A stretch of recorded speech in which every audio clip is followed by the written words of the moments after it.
तो आज जो हम पढ़ने वाले हैं वो डीबीएमएस में कीज पढ़ने वाले हैं। तो डीबीएमएस के यूनिट 1 में हम लोग क्या पढ़ेंगे, कीज टॉपिक है वो पढ़ने वाले हैं। Now what are keys? Keys क्या होता है? तो की क्या होती है, यूनिकली टप्पल को और रिलेशन, जो टप्पल्स के बीच के रिलेशन होते हैं ना, टप्पल्स जो होते हैं रिलेशन में, उनको यूनिकली आइडेंटिफाई करती है। तो use to uniquely identify tuples in relation. अब कैसे, देखो मेरी बात, हम लोगों ने लेट से हम लोग बेसिक स्टूडेंट टेबल की बात करते हैं, हमने पहले भी स्टूडेंट टेबल की बात करी हुई है। इस तरह से हमारी स्टूडेंट टेबल है, ठीक है। इस स्टूडेंट टेबल में स्टूडेंट का रोल नंबर होता है, ठीक है। देन स्टूडेंट का नेम होता है, फादर नेम होता है, मदर नेम होता है, बहुत सारी चीजें होती है।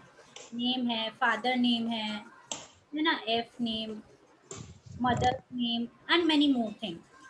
अब स्टूडेंट लेट से नयन है, नयन नाम का एक ही बच्चा ऐसा तो जरूरी नहीं है, नयन नाम के दो बच्चे भी हो सकते हैं।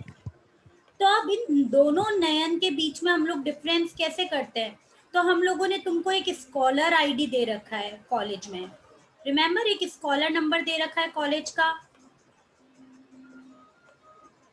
तो वो जो स्कॉलर नंबर होता है वो क्या होता है, तुम्हारा थ्रू आउट दी कॉलेज, तुम 3 साल कॉलेज में पढ़ोगे, तीनों साल वो क्या रहता है, सेम रहता है ना।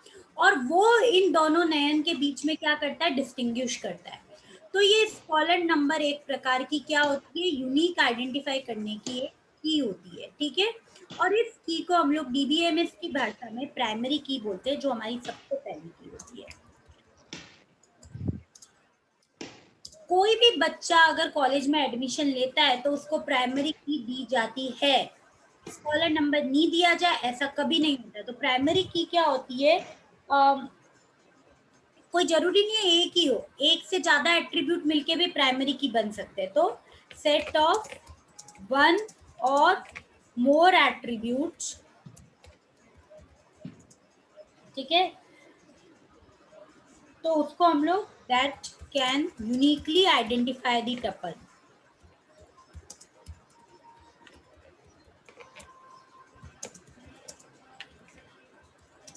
टप्पल क्या होते हैं, ये दोनों टप्पल है,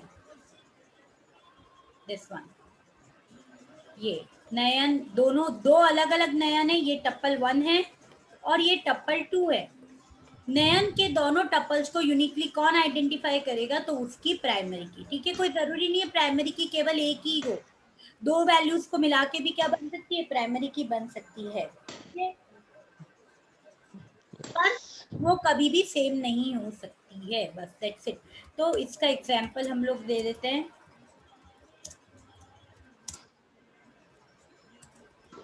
कॉलम नंबर,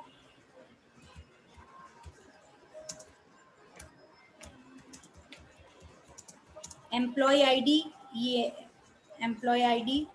दूसरा एग्जाम्पल इसमें जो आ सकता है वो है ना, आ सकता है तुम्हारा यूनिवर्सिटी का एनरोलमेंट नंबर।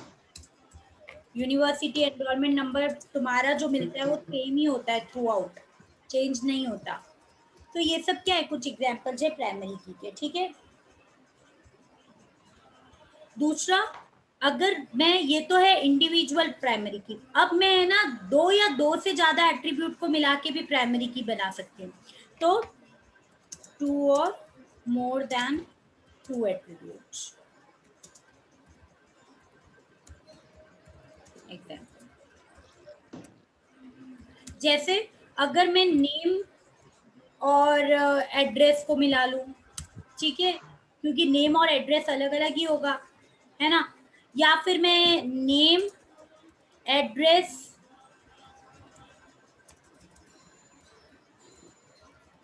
और डेट ऑफ बर्थ मिला लूं, तो इन तीनों को, दोनों को मिक्स करके अगर प्राइमरी की बना सकते हैं, ऐसा भी पॉसिबल है, ठीक है। तो ये हो गया प्राइमरी की क्या होती है, प्राइमरी की वो की होती है जो चीजों को क्या करती है, यूनिक करती है, डिफरेंशिएट करती है।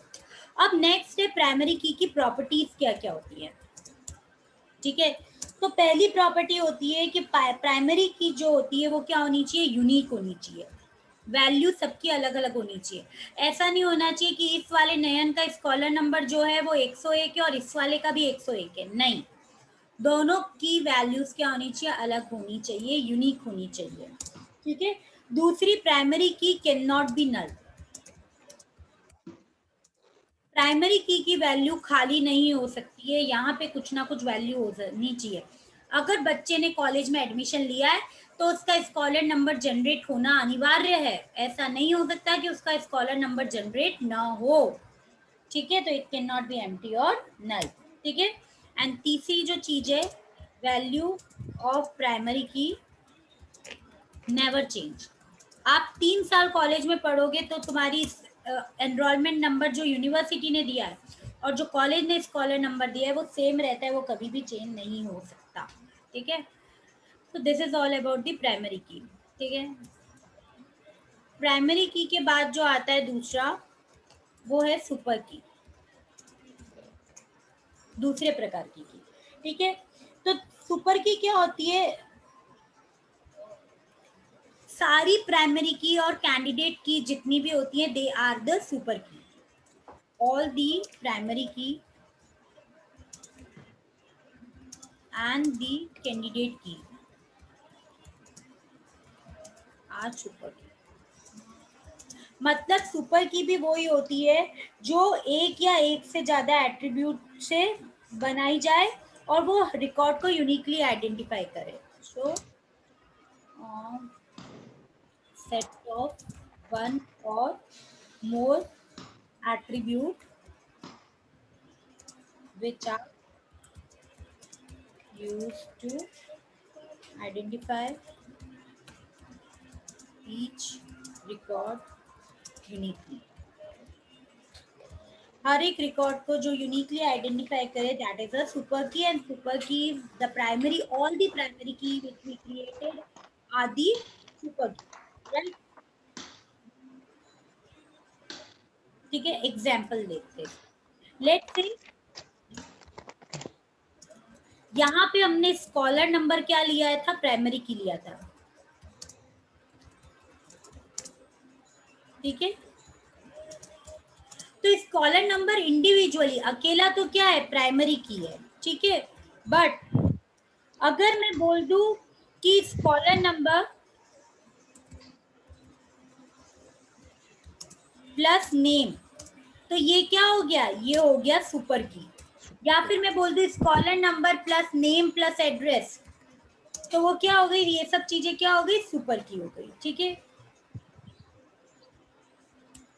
अगर सुपर की में सभी एट्रीब्यूट जोड़ दिए जाए तो होती है ट्रैवल सुपर की, ठीक है।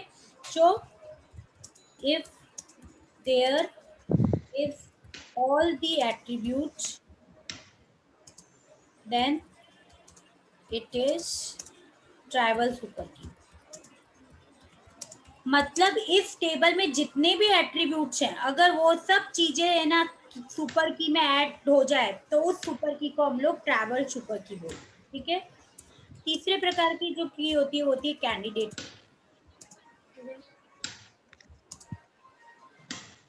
नाउ व्हाट इज कैंडिडेट की, कैंडिडेट की जो होती है वो एक या एक से ज्यादा एट्रीब्यूट जो यूनिकली आइडेंटिफाई करते हैं ईच रिकॉर्ड को, that is again the candidate की, ठीक है। पर सुपर की भी वही होती है, तो कैंडिडेट की इज अ मिनिमल जो छोटे से छोटे में बन जाए सुपर की, ठीक है। मिनिमल सुपर की, और I can say after removing some attributes, अगर मैं कुछ एट्रीब्यूट्स को रिमूव कर दूं, then to if it uniquely identify the tuple, then it is candidate की।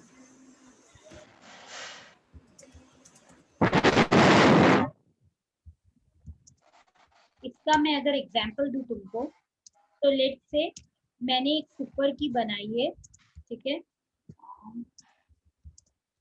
किसको मिला के, कॉलर नंबर, ठीक है, plus name plus address plus phone number plus DOB, date of birth को मिला, ठीक है। क्या बनाई मैंने? सुपर की बनाई। नाउ लेट्स से मैं इसमें से क्या कर देती हूँ, रिमूव कर देती हूँ किसको, एड्रेस को, किसको, एड्रेस को, और लेट्स से मैं फोन नंबर को रिमूव कर देती हूँ, फोन नंबर, ठीक है। जब मैं इसमें से फोन नंबर रिमूव कर दूंगी तो जो मेरे पास की बचेगी वो बचेगी मेरे पास caller number, address and date of birth. अब ये स्टिल इसके पास क्या है, still it has property of key. क्यों? क्योंकि ये अभी भी क्या कर सकती है, यूनिकली आइडेंटिफाई कर सकती है कॉलर नंबर होने के कारण, है ना। देयरफॉर इट इज कैंडिडेट की, इसीलिए ये क्या कहलाती है, कैंडिडेट की कहलाती है। आया समझ में? तो सुपर की में से एट्रीब्यूट निकालने के बाद भी, इसको समझो, कैंडिडेट की वो की होती है अगर मैं सुपर की में से एट्रीब्यूट निकाल दूं और उसके बाद भी की बचे तो उसको हम लोग बोलते हैं कैंडिडेट, ठीक है। अब इसकी प्रॉपर्टीज क्या है? पहली प्रॉपर्टी है कि कैंडिडेट की जो होती है वो उसको हम लोग रीयूज नहीं कर सकते, तो कैन नॉट बी रीयूज, ठीक है। दूसरी जो है, there can be more than one candidate possible for relation. Possible. आया समझ में? एक से ज्यादा कैंडिडेट की क्या हो सकती है, पॉसिबल हो सकती है, ठीक है।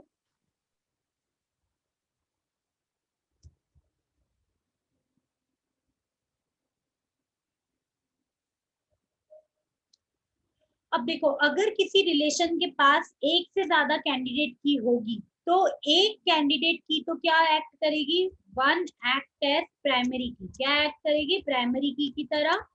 और दूसरी जो होगी वो कैसे एक्ट करेगी, एंड अदर एज अल्टरनेट की, ठीक है। ये होता है, ठीक है। So this is all about your candidate की। कैंडिडेट की के बाद जो की होती है वो है आपकी फॉरेन की। फॉरेन की क्या होती है, एक टेबल को दूसरी टेबल के साथ रिलेशन कौन शो करती है, आपकी फॉरेन की शो करती है, ठीक है। तो use to represent relation between two tables. Let's say यहाँ पे एक यूनिवर्सिटी के पास एक कॉलेज की टेबल है, ठीक है, जिसमें यूनिवर्सिटी ने सारे कॉलेज के क्या लिख रखे हैं, आईडी लिख रखे हैं, कॉलेज के नेम लिख रखे हैं, है ना, और कॉलेज के एड्रेस लिख रखा है, ठीक है।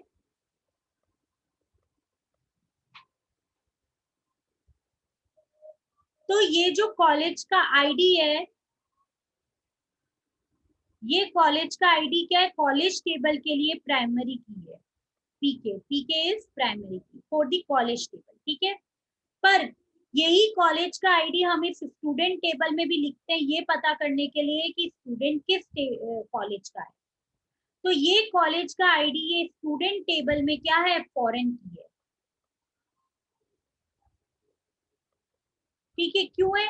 क्योंकि जैसे ही लेट से इधर लिखा है 507, तो नयन के आगे भी क्या लिख रखा है, 507 लिख रखा है, ठीक है।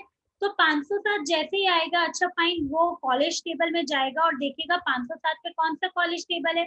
तो 507 पे जो कॉलेज नेम है वो कौन सा है, BIHS कॉलेज है, तो वो उसको क्या कर देगा, रीड कर देगा। So this is about the foreign, ये होती है फॉरेन,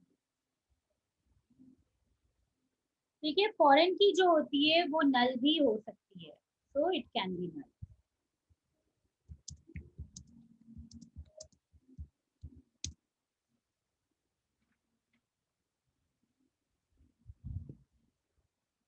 ठीक है। अब देखो, जिसमें फॉरेन टेबल ली जाती है, फॉरेन की ली जाती है, उसको हम लोग बोलते हैं फॉरेन टेबल, ठीक है। और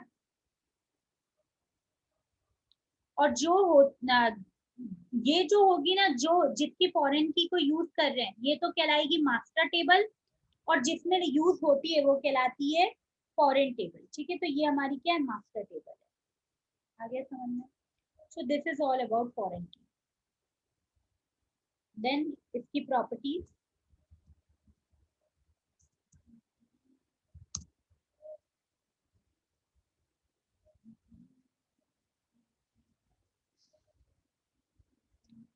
पहली प्रॉपर्टी है कि it is specify on the child table,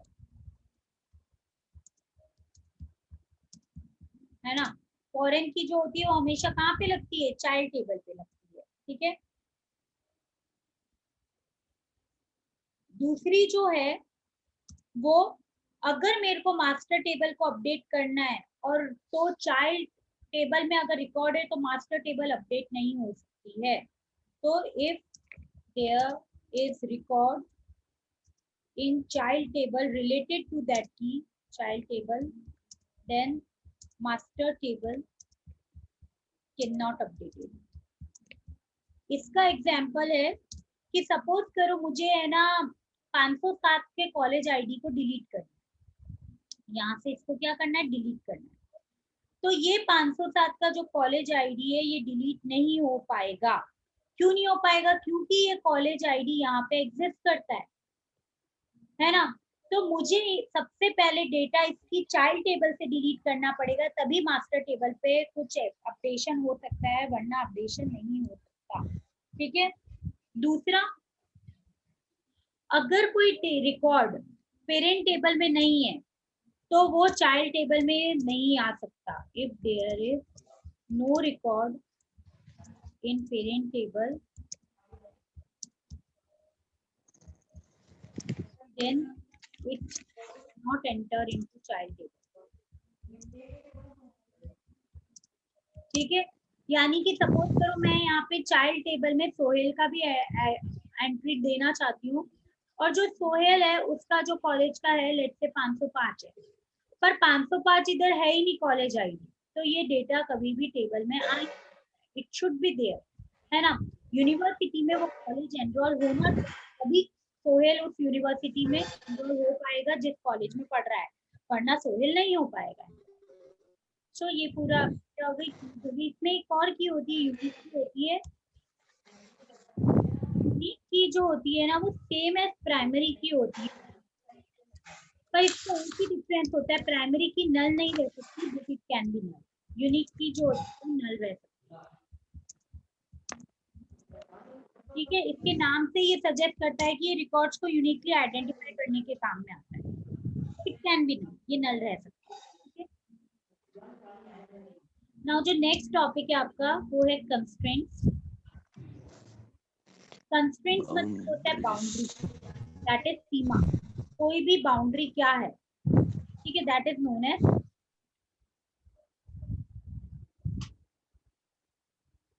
ठीक है। तो अब कंस्ट्रेंट जो होते हैं वो सबसे पहला जो कंस्ट्रेंट होता है वो होता है मैपिंग कंस्ट्रेंट। मैपिंग कंस्ट्रेंट्स को हम लोग कार्डिनलिटी भी बोलते हैं,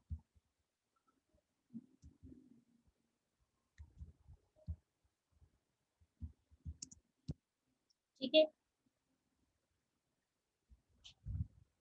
ये बताता है कि कितनी कार्डिनलिटी मतलब क्या होता है, 0 to 0 relation, 0 to 1 mapping.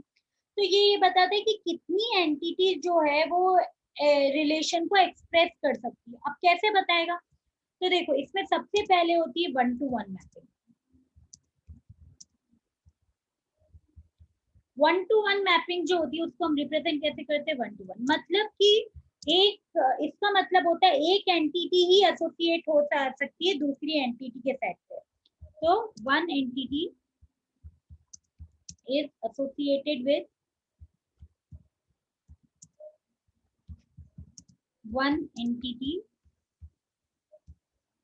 In other set, मतलब दूसरे सेट में एक ही एंटिटी के साथ वो एसोसिएट हो सकती है। इसका एग्जांपल जो है ना सबसे अच्छा, एक कॉलेज का एक ही प्रिंसिपल हो सकता है, एक से ज्यादा नहीं हो सकता, और एक प्रिंसिपल एक ही कॉलेज में काम कर सकता है, एक से ज्यादा नहीं कर सकता। तो ये क्या हो गया, 1 to 1 रिलेशनशिप हो गई। इज इट, एग्जाम्पल इसका समझ में आया। One college can have only one principal, एक कॉलेज के पास क्या हो सकता है, एक ही प्रिंसिपल हो सकता है, ठीक है। And one principal can work only in one college. तो ये क्या हो गई, 1 to 1 हो गई, 1 to 1 हो गई है। तो इसको कैसे रिप्रेजेंट करते हैं 1 to 1 मैपिंग को? देखो, सपोज करो ये एंटिटी है एम, है ना, और ये दूसरी एंटिटी है एन, ठीक है।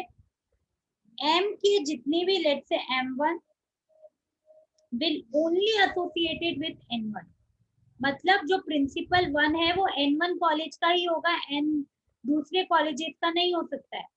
जो M2 है वो N2 कॉलेज का ही होगा, दूसरे कॉलेज का नहीं हो सकता है। तो दिस इज 1 to 1, ठीक है। अगर मैं इसको डायग्रामेटिकली रिप्रेजेंट करना चाहूंगी तो हम लोग इसकी कार्डिनलिटी को इस तरह से लिखते हैं। देखो, दो एंटिटीज को हमने क्या बोला, कैसे बनाते हैं, रेक्टेंगल में, ये रेक्टेंगल में बनाया, ठीक है। उनके रिलेशन को किस में बनाते हैं हम लोग, डायमंड में। तो ये डायमंड में बनाया, ठीक है। तो एंटिटीज क्या है, एक तो है प्रिंसिपल एंटिटी, ठीक है, और दूसरी जो एंटिटी है वो है कॉलेज एंटिटी, ठीक है। ये प्रिंसिपल जो है वो कॉलेज को क्या कर रहा है, मैनेज कर रहा है। तो उनका रिलेशन क्या है, मैनेज करना। तो एक कॉलेज के लिए एक ही प्रिंसिपल होएगा, तो ये रिलेशन क्या होता है, 1 to 1 रिलेशन। आया समझ में? Guys, is this much clear? Is this much clear? Yes, Yes, ma'am. yes, madam. Now next one, दूसरा जो रिलेशन है वो क्या है, 1 to many। 1 to many यानी होता है 1 column n, 1 column n, ठीक है। इसका मतलब होता है एक एंटिटी जो है वो दूसरी एंटिटी के साथ बहुत सारे रिलेशन बना सकती है।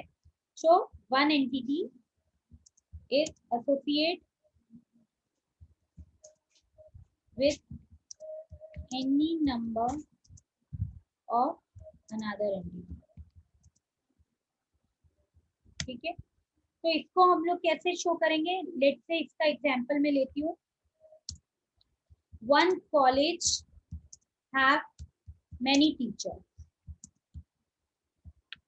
है ना, but many teachers work for only one college. तो इसीलिए क्या हो गया, 1 to many रिलेशनशिप हो गया, है ना।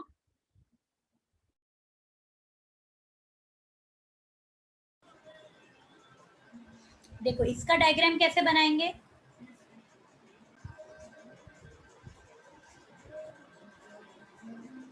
अब क्या हो गया, इसका कैसे बनाएंगे, एक कॉलेज है, तो ये क्या है, कॉलेज है, और ये क्या है, टीचर्स हैं, ठीक है। तो कॉलेज के पास बहुत सारे क्या होते हैं, टीचर्स होते हैं, ठीक है। और टीचर कॉलेज के लिए क्या करते हैं, काम करते हैं, है ना। तो कॉलेज हैज मैनी टीचर्स, है ना। तो ये जो रिलेशन हो गया वो क्या हो गया, 1 to many।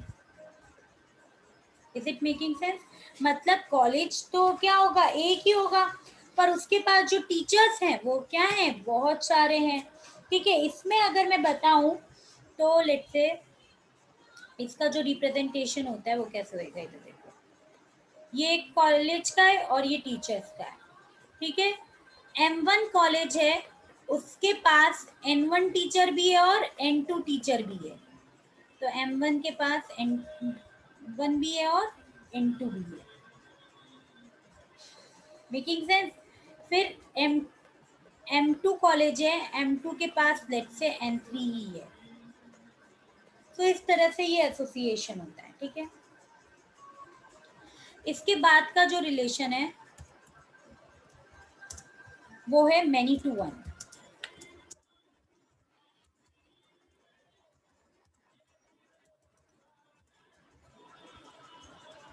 Many to one होता है यानी कि एक एंटिटी जो होगी उसका एटमोस्ट वन एंटिटी के साथ ही रिलेशन होगा, उसके साथ नहीं होगा। बहुत सारी कॉलेजेस होती हैं, इसका एग्जांपल देती हूँ मैं। Colleges have one university. तो देखो कॉलेज तो क्या होंगे, बहुत सारे होंगे, ये कॉलेज है और ये यूनिवर्सिटी है, ठीक है। तो बहुत सारे कॉलेजेस जो होंगे उनकी कॉलेज के पास क्या होगी, यूनिवर्सिटी होगी। पर यूनिवर्सिटी तो क्या होगी, एक ही होगी। तो बहुत सारे कॉलेज हैं और यूनिवर्सिटी क्या है, एक है। आया समझ में। इसका दूसरा एग्जाम्पल दूं तो टीचर, टीचर क्या होते हैं, बहुत सारे होते हैं। तो टीचर वर्क्स फॉर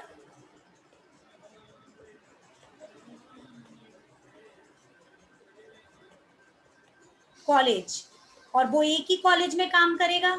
ऐसा तो है नहीं कि भैया मल्टीपल कॉलेज में काम करेगा। तो ये इसके क्या हो गए, एग्जाम्पल हो गए, ठीक है। तो teacher works for one college, है ना। सो मैनी टू वन का एग्जाम्पल दे दिया। नेक्स्ट जो होता है वो होता है आपका many to many. Many to many it mean same column है, ठीक है। तो इसमें क्या होता है, any number of entity associate with any number of another entity, ठीक है। जैसे स्टूडेंट, बहुत सारे स्टूडेंट हैं, बहुत सारे टीचर हैं। So student, sorry, teacher teachers students.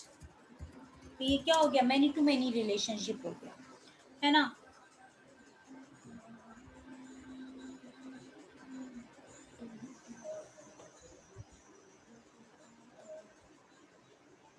ये टीचर्स हैं, है ना, और ये स्टूडेंट है। टीचर क्या कर रहे हैं, बहुत सारे टीचर स्टूडेंट को क्या कर रहे हैं, टीच कर रहे हैं। और एक ही को तो टीच नहीं कर रहे हैं, बहुत सारे को टीच कर रहे हैं। तो it's a many to many relationship, है ना। इसका अगर मैं कार्डिनलिटी डायग्राम बनाऊंगी तो यहाँ पे भी है, ये वाला एम है और ये एन है, ठीक है।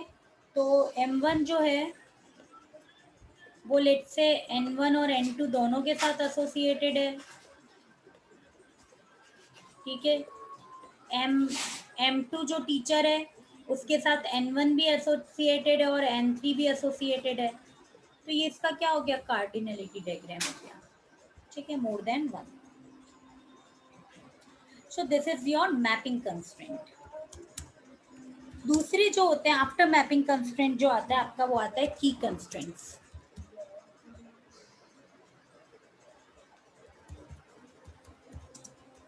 ठीक है। की कंस्ट्रेंट्स क्या होते हैं, ये डेटाबेस की पे अप्लाई होते हैं। सो अप्लाई ऑन डेटाबेस की, ठीक है। अब ये क्या होते हैं, सबसे पहली जो की कंस्ट्रेंट अपन को ध्यान में रखना होता है वो होता है primary key can not B duplicate. ये अभी हमने पढ़ा, प्राइमरी की क्या होती है, स्कॉलर नंबर डुप्लीकेट हो सकता है, नहीं हो सकता। दूसरा जो की का कंस्ट्रेंट है वो है primary key can not be null. Primary key क्या नहीं हो सकती है, नल नहीं हो सकती है, ठीक है। तीसरा जो है वो है फॉरेन की के लिए, अभी हमने पढ़ा फॉरेन की पे कंस्ट्रेंट। तो फॉरेन की जो होता है उस पे क्या कंस्ट्रेंट होता है, इंसर्शन, डिलीशन एंड अपडेशन। और कैसे होता है वो कंस्ट्रेंट, वो भी हमने पढ़ा कि फॉरेन की में अगर फॉरेन की का डेटा एग्जिस्ट नहीं करता मास्टर टेबल पे तो इंसर्शन नहीं हो सकता है। अगर चाइल्ड टेबल में डेटा एग्जिस्ट करता है तो मास्टर टेबल में डिलीशन या अपडेशन नहीं हो सकता है। तो ये सब क्या है, उसके कंस्ट्रेंट है, उसकी सीमा है, लिमिटेशन है। So this is what the constraints, limitation, ठीक है। तीसरा जो है आपका कंस्ट्रेंट वो है पार्टिसिपेशन कंस्ट्रेंट।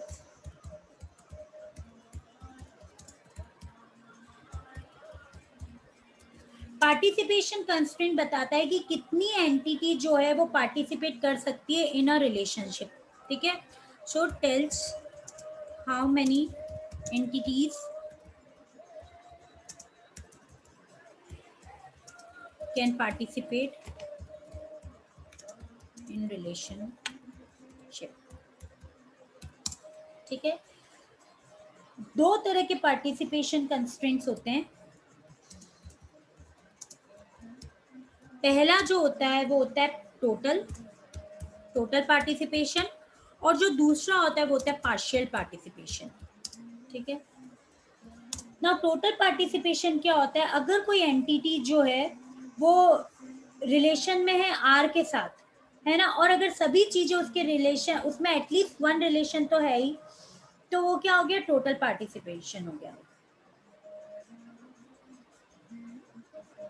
ठीक है, सबका एक एक रिलेशन है, that is total participation. Each entity has at least one relation. एक से ज्यादा हो सकता है पर एक तो होगा ही होगा। पार्शियल यानी होता है कि सबका रिलेशन नहीं हो, केवल कुछ एंटिटी जो है वो रिलेशन में पार्टिसिपेट कर रही है, only some entity participate in relation. इसका एक एग्जांपल दूं, कॉलेज में केवल टीचर्स ही नहीं होते, इन दी कॉलेज मैनेजमेंट एम्प्लॉयज भी होते, पर क्या मैनेजमेंट के जो एम्प्लॉय होते हैं क्या वो स्टूडेंट को पढ़ाने जाते हैं? नहीं जाते। तो college is a partial relationship with the student. कैसे? क्योंकि टीचर ही है जो स्टूडेंट के साथ रिलेटेड है, मैनेजमेंट रिलेटेड नहीं है, तो ये होता है पार्शियल रिलेशनशिप। ठीक है, जो आज का अगर मैं बात करूँ तो हमने क्या क्या पढ़ लिया, हमने वेराइटीज ऑफ कीज पढ़ लिए, और हम इन सब का यूज़ करके हमारी डेटाबेस की टेबल्स वगैरह बनाएंगे। Then we have done with constraints, हमने कंस्ट्रेंट्स क्या होते हैं वो पढ़ लिए हैं। कल जो हम स्टार्ट करने वाले हैं वो है entity relationship diagram. Entity relationship diagram, this we are going to start. ठीक है, तो इसमें हम लोग नोशंस पढ़ेंगे कि जैसे अभी तक मैंने तुमको दो ही चीज़ें बताई है कि एंटिटी को रिप्रेजेंट करने के लिए तुम लोग रेक्टेंगल का यूज़ करते हो, और रिलेशन को रिप्रेजेंट करने के लिए तुम डायमंड का यूज़ करते हो। पर इसके अलावा भी चीज़ होती है, जैसे वीक एंटिटी, मैंने तुम लोगों को मल्टी वैल्यूड एंटिटी का मतलब बताया था, सिंगल वैल्यूड एंटिटी का मतलब बताया था। तो उन सबको कैसे रिप्रेजेंट करते हैं वो हम लोग कल की क्लास में सीखेंगे। तो that's it for the day, आज के लिए इतना काफ़ी है।